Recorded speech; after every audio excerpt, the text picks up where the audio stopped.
Welcome to Candid Conversations, where we explore important questions shaping our lives and world. I'm your host, Jonathan Youssef, and today we're examining something fundamental to all of us, the concept of truth in what many call our post-truth world.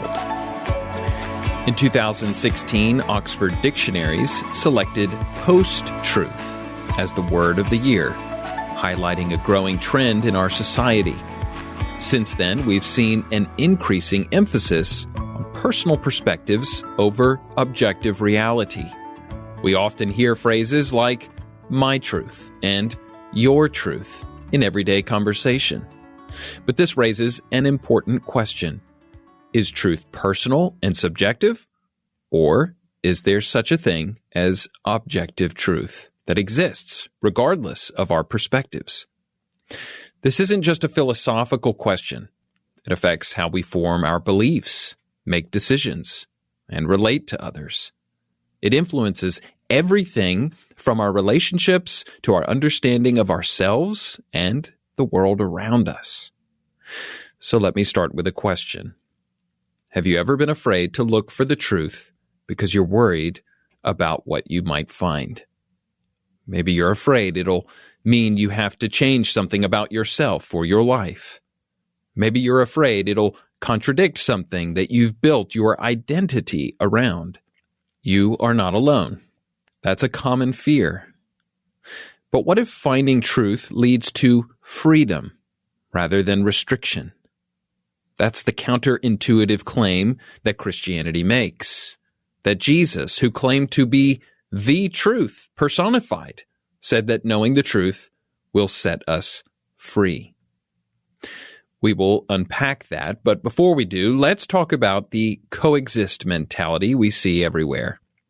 You know, those bumper stickers with all the religious symbols spelling out coexist?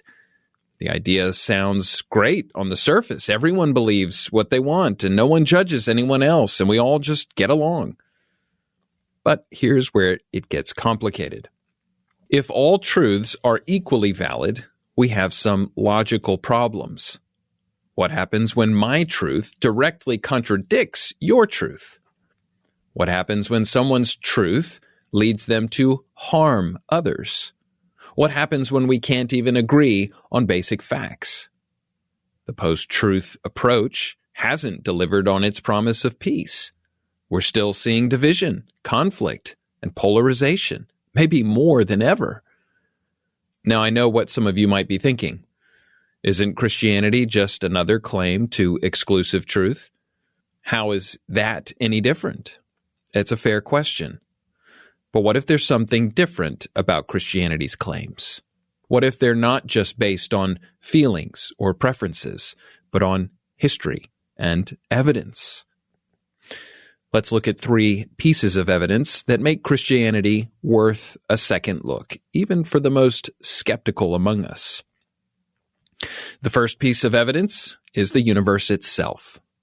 Science keeps revealing more and more complexity and order in our universe, from the perfect balance of forces that allow life to exist to the information encoded in our DNA. Even the most basic cell is more complex than the most advanced technology we've created. This doesn't prove Christianity specifically, but it does suggest that there's intelligence behind the universe, that it isn't just random chance. And that aligns with what Christians believe about a creator who designed everything with a purpose. The second piece of evidence, the Bible's reliability.